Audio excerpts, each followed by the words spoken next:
पिता परमेश्वर और प्रभु यीशु मसीह के नाम में आप सब भाई बहनों का स्वागत है और आप सबको गुड इवनिंग। हम जारी रखेंगे हमारा विषय नंबर 3। और विषय नंबर 3 में हमने पिछली बार कहाँ पे छोड़ा था? परमेश्वर ने जो मनुष्य जाति को आशीर्वाद दिया, वो आशीर्वाद क्या था? वो आशीर्वाद था to fill the earth, be fruitful and increase in number, fill the earth and subdue it. पृथ्वी में भर जाओ, फिल द अर्थ। परमेश्वर ने मनुष्य जाति को ओवरफिल करने के लिए नहीं बोला है। सो परमेश्वर को पता है कि ये रिप्रोडक्शन का सिस्टम कहां पे रोकना है। ठीक है। तो वर्ल्ड सेंसस के मुताबिक 1840 में 1 बिलियन लोग जो उनकी काउंटिंग हुई थी, जो उसके बाद काफी बढ़ गए। अब तो हम 100 150 साल ऊपर आ गए हैं। ठीक है। 100 150 साल नहीं, 200 से ज्यादा साल, है ना। तो एक रफ कैलकुलेशन करते हैं और इस क्वेश्चन को एड्रेस करते हैं कि जब सब जी उठकर वापस आ गए इस पृथ्वी पर, तो क्या पृथ्वी में इतनी जगह होगी उनको अकोमोडेट करने के लिए? तो जी बिल्कुल होगी। और उसकी कैलकुलेशन मैं आपको क्लास में आप देखेंगे तो उसमें समझ में आएगा। तो मतलब एस्टिमेटेड पॉपुलेशन, अगर हम एस्टिमेट एक फिगर लें जस्ट फॉर हमारी कैलकुलेशन के लिए, कि हम बोलते हैं 25 से 30 बिलियन लोग आदम से लेकर अब तक इस पृथ्वी पर आए या जो जीवित हैं। अगर खाली उनको इंडिया में सेटल करना हो तो आप number of people divided by the area, जितना एरिया है उसको अगर कर लो, तो अगर खाली इंडिया में सेटल करना हो तो हर एक के हिस्से 24 बाय 15 फीट का एक प्लॉट सबके हिस्से आता है। अब जरा सोचो, इतना सारा संसार, इतने पहाड़, ऐसी पृथ्वी पर जगह जहां पे इंसान रहता ही नहीं है, तो परमेश्वर के लिए क्या ये असंभव है इन जगहों को आ, भरना, या इन जगहों को रहने लायक वो करना? हर परमेश्वर, क्या लगता है आपको परमेश्वर खुद करेंगे ये सब? नहीं, मनुष्य से ही करवाएंगे। उसका नमूना आज देखो, आज किस तेजी से डेवलपमेंट चल रही है संसार में, कि वो जगहें जहां पे पहले सड़कें नहीं होती थी, पहाड़ तोड़ के इंफ्रास्ट्रक्चर बनाए जा रहे हैं, लोग रहने के लिए ऐसी जगह पे पहुंच रहे हैं। अगर इंसान कर सकता है तो परमेश्वर नहीं कर सकते? तो अगर हमने 60 बिलियन लोगों को खाली इंडिया में सेटल करना हो, इंडिया का क्षेत्र कितना है? 1 लाख स्क्वायर किलोमीटर। और अगर उसका मीटर्स में एरिया देखो तो 2.4 ट्रिलियन स्क्वायर मीटर है। और हर एक इंसान के हिस्से 10 बाय 4 मीटर का प्लॉट, मतलब 24 बाय 15 का प्लॉट, 15 फुट का प्लॉट आएगा।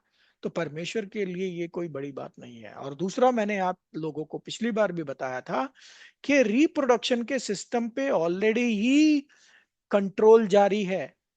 आज से 3 पीढ़ियां पहले हमारे जो पुरखाओं थे, घर में एक फैमिली में बच्चों की काउंटिंग होती थी, 10 12 8 9 ऐसे। फिर एक दौर आया 5 6 7 तक सीमित रहे। फिर एक दौर आया जब क्या बोलते हैं, अ, अ, 3 बच्चे रह गए। फिर एक दौर आया 2 बच्चे। और आज एक ही बच्चा, मैक्सिमम कपल्स एक बच्चे से ही बोलते हैं, एक की परवरिश हो जाए तो काफी है। तो हम उस स्टेप की ओर बढ़ रहे हैं, उस परिस्थितियों की ओर बढ़ रहे हैं जहां रिप्रोडक्शन धीरे धीरे धीरे धीरे करके स्टॉप होनी है। और उसका दूसरा सबूत है कॉम्प्लिकेशंस इन प्रेगनेंसी। प्रेगनेंसी में भी कॉम्प्लिकेशंस आ रही हैं। और मेडिकल सहायता के बिना आजकल प्रेगनेंसी कितनी मुश्किल हो गई है,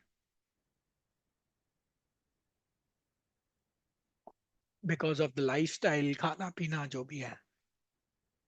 खैर एनीवेज, तो कहने का मतलब यह है कि परमेश्वर ने हर एक चीज का प्लान करके रखा हुआ है कि भाई इतने लोग होंगे और इतनों को अगर पृथ्वी पर सेटल करना है या उनको रखना है, तो परमेश्वर के पास पूरी पृथ्वी है ऐसा मैनेज करने के लिए, और एवरीथिंग इज इन कंट्रोल। परमेश्वर के कंट्रोल में है सब। ठीक है। सो नेक्स्ट इज नाउ यूहन्ना 5:28 और ये 29 वचन। 28 हमने देखा, प्रभु यीशु मसीह ने बोला इस बात पर अचंभा मत करो जब कब्रों में से लोग जी उठेंगे। 5:28 भी पढ़ दीजिएगा सिस्टर, और 6 भी 29 भी पढ़ दीजिएगा, दोनों साथ में पढ़िएगा।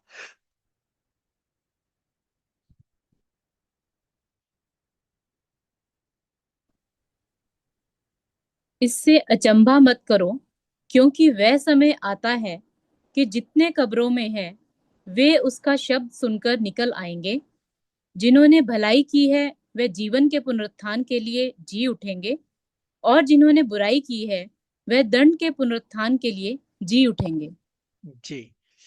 तो कब्रों में से जी उठेंगे, यानी पहली चीज जो हमें समझ में आ रही है कि रेजरेक्शन कब्रों से होगी। ठीक है। और दोनों की ही होगी, धर्मी की अधर्मी की, दोनों की। ठीक है।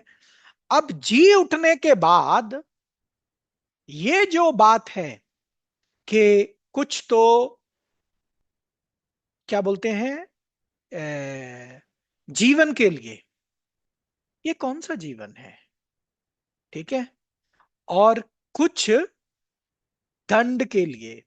अब जस्ट इमेजिन, हम तो पहले ही दंड पाए हुए हैं। हमें दंड से बचाने के लिए तो प्रभु यीशु मसीह आए। वो दंड क्या है? पाप और मृत्यु, है ना।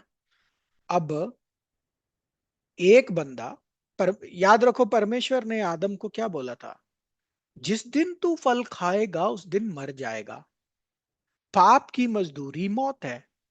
आप और मैं तो ऑलरेडी जो पाप कर रहे हैं उसका फल पा रहे हैं ना, मृत्यु के रूप में। राइट। अब इससे ज्यादा और दंड क्या है? और ये कौन से दंड की बात हो रही है? आप लोगों को अगर याद हो, हमने पिछले सप्ताह यूहन्ना 3 अध्याय 16 से लेकर 21 वचन के बारे में बात की थी कि ये कौन से दंड की बात हो रही है। ये उन उस कैटेगरी की बात हो रही है, उन लोगों की बात हो रही है जो जी उठेंगे लेकिन पाप न छोड़ेंगे और दूसरी मृत्यु में जाएंगे। उनको फिर वही दंड मिलेगा। देखो, पाप का हमेशा एक ही दंड है, मृत्यु।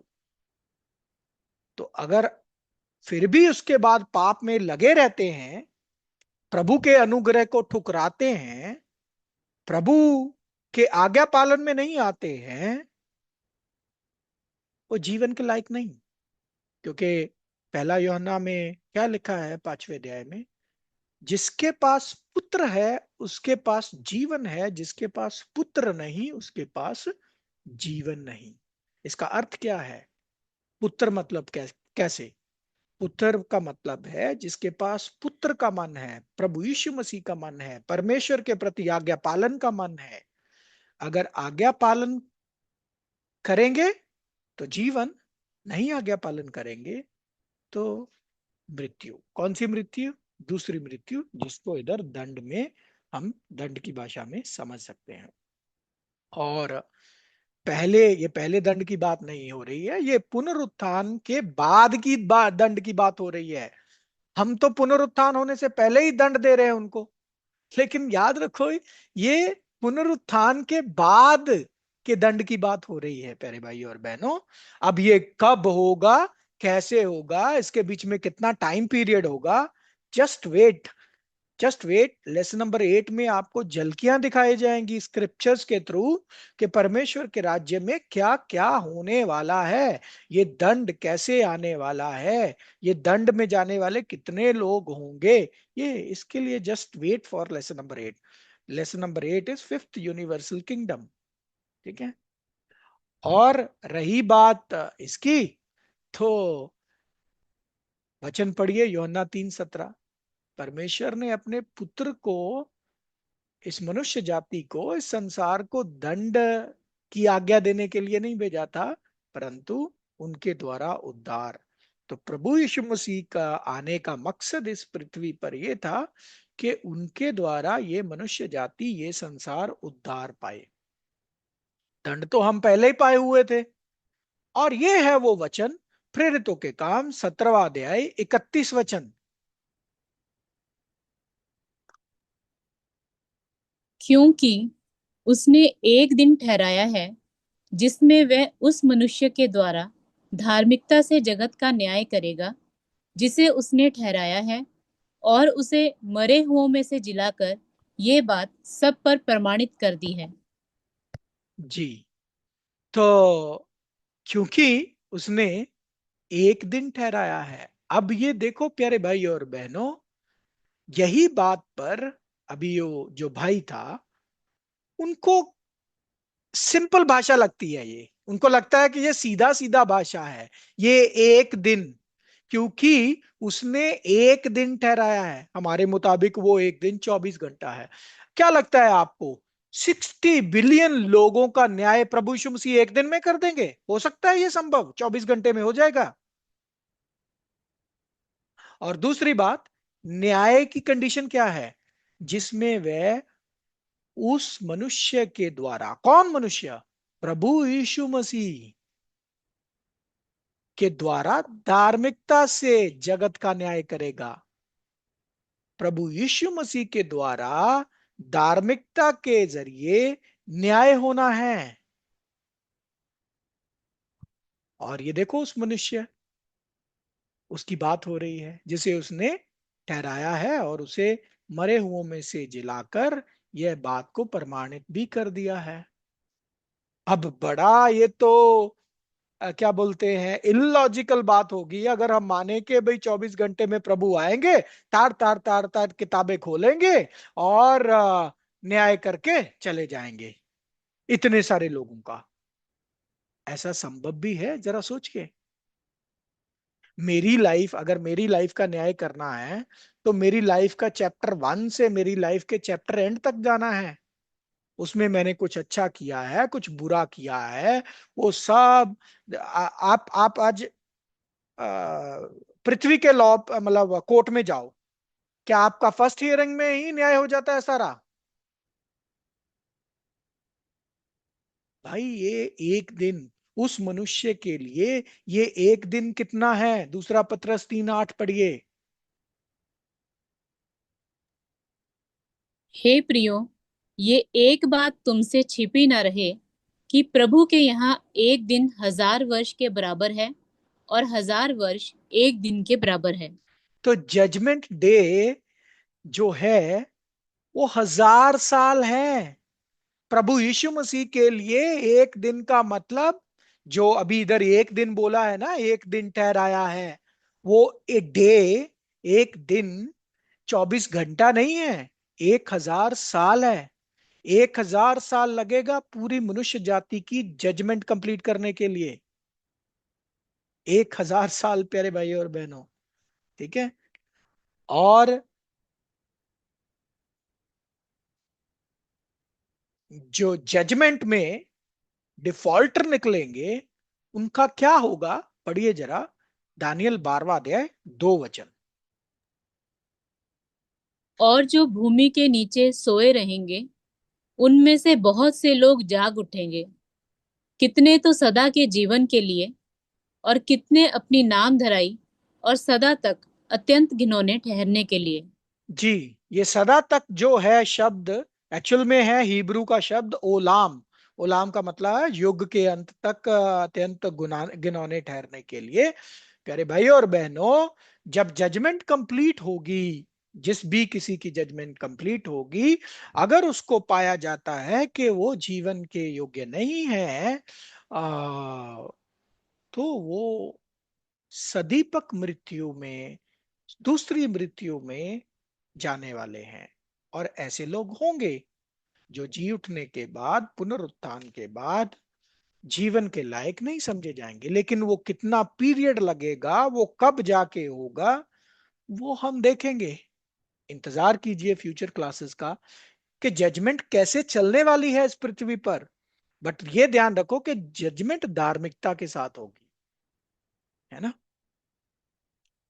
तो ये जजमेंट कैसे होगी, कैसे चलेगी, इसको हम आगे धीरे धीरे समझेंगे परमेश्वर के अनुग्रह से, वचनों के माध्यम से। और प्यारे भाई और बहनों, जजमेंट होने के लिए सब बातें बाहर आनी बहुत जरूरी हैं। इसीलिए वचन बोलता है, लूका 12 का 2 और 3 वचन, लूका 12 का 2 और 3। कुछ ढपा नहीं जो खोला ना जाएगा, और ना कुछ छिपा है जो जाना ना जाएगा। इसलिए जो कुछ तुमने अंधेरे में कहा है वह उजाले में सुना जाएगा, और जो तुमने कोठरियों में कानों कान कहा है वह कोठों पर प्रचार किया जाएगा। जी। तो क्या है कि सब कुछ बाहर आना है। फॉर एग्जाम्पल, लेट्स से किसी ने किसी का मर्डर कर दिया, गलत रीति से किया, आज तक सामने नहीं आया। ऐसे कितने सारे इस संसार में केस हैं जिनका पता ही नहीं है किसने किया, क्यों किया, कैसे किया। तो सब चीजें बाहर आनी है। जो छुप छुप के किया गया है, सब बाहर आना है। जो बोलते ना, क्या बोलते हैं, कोठड़ियों के अंदर, बंद कमरों के अंदर जो पाप, जो प्लानिंग्स, जो प्लॉटिंग, उन सब को बाहर आना है। प्रोक्लेम किया जाएगा, बोला है, छत पर चढ़ के प्रोक्लेम किया जाएगा, बोला बताया जाएगा क्या क्या किया। तो ये क्या है, 24 घंटे में हो जाएगा एक विषय। हम, फॉर एग्जाम्पल मैं ही हूं, मेरी सीक्रेट लाइफ बहुत होगी, उस सीक्रेट लाइफ को ही कवर करने में पता नहीं कितने दिन लग जाएंगे। तो हम 24 घंटे में इस पूरे संसार के न्याय की बात कर रहे हैं। How unreasonable is this. फिर से वचन पढ़िए, पुराने नियम में स्वोपदेशक 12:14। क्योंकि परमेश्वर सब कामों और सब गुप्त बातों का, चाहे वे भली हो या बुरी, न्याय करेगा। हाँ, चाहे अच्छी चाहे बुरी, एक एक बात का न्याय, हर एक चीज सामने आनी चाहिए ना। जजमेंट, परफेक्ट जजमेंट कब होती है पता है? जब उस बात से जुड़ा हर पहलू सामने आए, राइट। अगर हर पहलू ही नहीं सामने आए तो उसको परफेक्ट जजमेंट नहीं बोलते हैं, उसको प्री मिच्योर जजमेंट बोलते हैं। क्या आपको लगता है कि परमेश्वर किसी की प्री मिच्योर या इनकम्प्लीट जजमेंट करेंगे? नहीं। हर एक पहलू, अगर इसने ये पाप किया तो ये किस परिस्थिति में किया, किस इन्फ्लुएंस में किया, क्या कारण था, क्या वो जो फैक्टर्स थे वो माफी के लायक हैं, या वो जानबूझ के सोच समझ के किया गया, सब चीजें कंसिडर होंगी, फिर जाके न्याय होगा यार। तो प्यारे भाई और बहनों, न्याय को हमें गहराई से समझना है। तो परमेश्वर के अनुग्रह से उन्होंने छुड़ौती की कीमत सारी मनुष्य जाति के लिए अदा की है। और सारी मनुष्य जाति, चाहे धर्मी चाहे अधर्मी, वचन ही बोलता है ना, चाहे धर्मी चाहे अधर्मी, दोनों का जी उठना होगा। अब वो भाई मेरे से वचन पूछ रहे थे, अभी पिछले क्लास को अगर ध्यान से पढ़ा होता, कान खोल कर, आंख आंख खोल कर, तो उसमें वचन नहीं है क्या? चाहे धर्मी चाहे अधर्मी, दोनों का जी उठना होगा, राइट। तो ये तो वचन बोल रहा है, लेकिन हम लोगों को वचन एक्सेप्ट नहीं करना है, अनफॉर्चुनेटली। तो चलिए अब थोड़ा प्रभु यीशु मसीह के बारे में, कुछ और चीजों के बारे में देखते हैं। यहाँ पे रेजरेक्शन तक और ये जजमेंट की बात पर हमारा ये खत्म होता है। अभी हम कुछ और प्रभु यीशु मसीह से जुड़ी बातें, उनके जीवन कैसा था, उनके बारे में हम थोड़ा ध्यान करेंगे। गलातियों 4 अध्याय 4 वचन। परंतु जब समय पूरा हुआ तो परमेश्वर ने अपने पुत्र को भेजा, जो स्त्री से जन्मा और व्यवस्था के अधीन उत्पन्न हुआ। जी। तो आ, परमेश्वर ने अपने पुत्र को भेजा जो स्त्री से जन्मा और व्यवस्था यानी लॉ, व्यवस्था के अंडर उत्पन्न हुए प्रभु यीशु मसीह, यानी यहूदी युग में प्रभु यीशु मसीह उत्पन्न हुए, है ना। और सिर्फ वही एक ऐसे यहूदी थे जिन्होंने व्यवस्था को कंप्लीटली पूरा किया, और किसी ने नहीं किया, क्योंकि व्यवस्था से जुड़ा था एक आशीर्वाद। क्या था आशीर्वाद? लेवे व्यवस्था 18वां अध्याय 5 वचन। इसलिए तुम मेरे नियमों और मेरी विधियों को निरंतर मानना। जो मनुष्य उनको माने वह उनके कारण जीवित रहेगा। मैं यहोवा हूँ। जी। तो इसलिए तुम मेरे नियमों और मेरी विधियों को निरंतर मानना, जो मनुष्य उनको माने वह उनके कारण जीवित रहेगा। तो परमेश्वर ने मूसा के द्वारा जो व्यवस्था दी थी इजरायलियों को, इजरायलियों के पास एडमिक डेथ से बचने का अवसर था अगर वो उस व्यवस्था को पूरा करते तो। बट अनफॉर्चुनेटली उनमें से कोई भी व्यवस्था को पूरा नहीं कर पाया, और इसीलिए प्रेरित पौलुस रोमियो 7वें अध्याय में क्या बोलते हैं? जो व्यवस्था हमारे जीवन के लिए थी हमारे श्राप का कारण बनी। फिर से वचन पढ़ लेते हैं, गलातियों 3:12 के व्यवस्था में जो व्यवस्था को पूरा करता है उसके कारण जीवित रहेगा, उसका विश्वास से कोई संबंध नहीं है। जी पढ़िए। पर व्यवस्था का विश्वास से कुछ संबंध नहीं, पर जो उनको मानेगा वह उनके कारण जीवित रहेगा। जी, वह उनके कारण जीवित रहेगा जो व्यवस्था को मानेगा। तो व्यवस्था को अगर कोई पूरा करता तो उससे वो जीवन प्राप्त कर सकता था, लेकिन सिवाय एक के किसी और ने पूरा नहीं किया। और प्यारे भाई और बहनों, वचन पहला तिमोथियस 2 अध्याय 5 और 6 वचन पढ़िए, जिसमें ये बात क्लियर निकल कर आ रही है कि प्रभु यीशु मसीह के द्वारा दिया गया रैंसम सारी मनुष्य जाति के लिए है। क्योंकि परमेश्वर एक ही है और परमेश्वर और मनुष्यों के बीच में भी एक ही बिचवई है, अर्थात मसीह यीशु, जो मनुष्य है, जिसने अपने आप को सबके छुटकारे के दाम में दे दिया, ताकि उसकी गवाही ठीक समय पर दी जाए। जी। तो आ, देखिए, who gave himself a ransom for all to be testified in due time, सबके लिए छुड़ौती की कीमत दी ताकि आने वाले समय में इसको साबित किया जा सके। और अभी मैं जल्दी जल्दी खत्म करूंगा, सिर्फ 5 और 10 मिनट में मैं खत्म करता हूं इसको। तो दूसरी प्रभु यीशु मसीह के विषय में बात, बड़ी इंपॉर्टेंट बात, पहला पत्रस 3 अध्याय 18 वचन, जिसको अनफॉर्चुनेटली शायद हम ध्यान से पढ़ते वक्त मिस कर देते हैं, तो उसको जरा पढ़ेंगे। इसलिए कि मसीह ने भी, अर्थात अधर्मियों के लिए धर्मी ने, पापों के कारण एक बार दुख उठाया, ताकि हमें परमेश्वर के पास पहुंचाए। वह शरीर के भाव से तो घात किया गया, पर आत्मा के भाव से जिलाया गया। तो कहने का मतलब ये है कि वो मनुष्य प्रभु यीशु मसीह जो शरीर था वो मर गया, लेकिन उनको आत्मा के भाव में जिलाया गया। मतलब अभी वो आत्मा है, he is a spirit now, आत्मा है वो, है ना। और इसीलिए प्रभु यीशु मसीह जाते वक्त क्या बोल के गए पता है? जाते वक्त वो बोल के गए, यूहन्ना 14:19,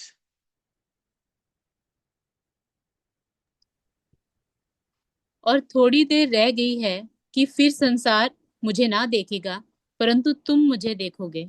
तो यूहन्ना अगर आप 14वां अध्याय से लेकर 16वां अध्याय देखें, तो वो प्रेरितों से बात कर रहे हैं, उनको कंफर्ट कर रहे हैं, उनको बोलो घबराओ मत, अ, ये संसार थोड़ी देर है, ये संसार मुझे ना देखेगा लेकिन तुम देख पाओगे। कैसे देख पाओगे? प्रभु तो स्पिरिट है, ठीक है। और ऑब्वियसली जो वो बोल रहे हैं कि स्पिरिट को शारीरिक आंखों से नहीं देखा जा सकता, तो इसलिए वो बोल रहे हैं ये संसार मुझे दोबारा, फिर संसार मुझे ना देख पाएगा। तो क्यों? क्योंकि प्रभु यीशु मसीह तो स्पिरिट है ही नहीं है। ठीक है। और अंत में एक कंट्रोवर्शियल थिंग जो क्या बोलते हैं, ये शायद 53वां अध्याय 10वें वचन पर आधारित होकर एक मूवी भी बनी, द विंची कोड। उसमें बोला गया है कि जो वो लास्ट सपर की फोटो में एक औरत दिखाई देती है, वो प्रभु यीशु मसीह की बीवी थी, वॉट एवर जो भी ऐसा उन्होंने कि उनकी शादी हुई पड़ी थी, ऐसा वैसा जो भी बोलते हैं वो। और वो किस वचन के आधार पर बोलते हैं, पढ़िए ये शायद 53:10। तो भी यहोवा को यही भाया कि उसे कुचले। उसी ने उसको रोगी कर दिया। जब वह अपना प्राण दोष बलि करे, तब वह अपना वंश देखने पाएगा। वह बहुत दिन जीवित रहेगा। उसके हाथ से यहोवा की इच्छा पूरी हो जाएगी। तो वंश देख पाएगा। वंश तो उसका होता है ना जिसकी शादी हो, जिसके बच्चे हों। तो इस वचन को लेकर कुछ मसीही भाइयों ने ये कंक्लूड किया कि शायद प्रभु यीशु मसीह की शादी हुई थी, उनके बच्चे भी थे, वॉट जो भी है ऐसा। लेकिन क्या ये सच है? जी नहीं, ये बिल्कुल सच नहीं है। क्योंकि अगर ये सच होता तो प्रभु यीशु मसीह के जो भी बच्चे पैदा होते वो संपूर्ण पैदा होते, जो परमेश्वर की योजना नहीं थी। तो ये क्लेम्स कि प्रभु की शादी हुई थी, प्रभु के बच्चे, ये सब झूठ है। ऐसा कुछ नहीं है। अब ये कौन से वंश की बात हो रही है? कौन प्रभु यीशु मसीह का वंश बनेगा उनके बलिदान के द्वारा, उनकी क्रूसिफिक्शन के द्वारा, ये भी आने वाले दिनों में हम देखेंगे। लेकिन प्यारे भाई और बहनों, हमारा सेवियर, हमारा प्रभु यीशु मसीह ने हमारे लिए बहुत बलिदान दिया है। बहुत ही सुंदर हमारा सेवियर है। और एक समय आएगा जब सारी पृथ्वी के नाम पर झुकेगी। फिलिपियों 2 अध्याय 10 और 11 वचन। कि जो स्वर्ग में और पृथ्वी पर और जो पृथ्वी के नीचे हैं, वे सब यीशु के नाम पर घुटना टेकें और परमेश्वर पिता की महिमा के लिए हर एक जीव अंगीकार कर ले कि यीशु मसीह ही प्रभु है। जी। तो हर एक जुबान को ये स्वीकार करना है कि प्रभु यीशु मसीह ही प्रभु है। और ये चीजें फुलफिल होनी है भाई। ये अभी फ्यूचरिस्टिक है, अभी ये हुआ नहीं है। सबका घुटना टिकना है प्रभु यीशु मसीह के नाम पर। तो बहुत सुंदर समय होगा, हम इंतजार करेंगे उसका, और ऑब्वियसली ये पृथ्वी पर ही होगा। तो प्यारे भाई और बहनों, नटशेल में अगर हम बोलें तो रैंसम प्रिंसिपल क्या है? इस पिक्चर में है रैंसम प्रिंसिपल। तराजू में एक तरफ एडम, दूसरी तरफ प्रभु यीशु मसीह। ठीक है। ये है वो सिद्धांत, रैंसम का सिद्धांत, पूरी और बराबर कीमत और संपूर्ण लाइफ के बदले संपूर्ण लाइफ का बलिदान। पहले आदम के बदले यानी पहला संपूर्ण इंसान के बदले अंतिम आदम यानी दूसरे संपूर्ण इंसान का बलिदान, जिसके माध्यम से क्या बोलते हैं, आदम का पूरा वंश अनुग्रह पाएगा। जो आदम के साथ इस रैंसम से जो आदम के साथ होगा वही उसकी संतान के साथ होगा। तो इस रैंसम से क्या हुआ है कि प्रभु यीशु मसीह ने आदम को मृत्यु से छुड़ा लिया। अब आपका क्वेश्चन होगा, आदम जी के तो उठ के नहीं आया है। नहीं, अभी वो ड्यू टाइम है, उसका इंतजार करिए, वो भी होगा। तो परमेश्वर ही आपने वचनों के द्वारा आप सबको अनुग्रह दें। आपने अपना कीमती समय निकाला और पेशेंस रख के सुना, इसके लिए आपका बहुत बहुत शुक्रिया। इसी के साथ ये लेसन नंबर 3 भी खत्म होता है और रैंसम का के विषय की पढ़ाई भी खत्म होती है। आगे हम अगले सप्ताह शुरू करेंगे 3 संसारों की योजना, परमेश्वर के वचन के मुताबिक जो 3 संसार हैं। तो परमेश्वर ही आप सबको आशीर्वाद दें। Thank you and Lord bless.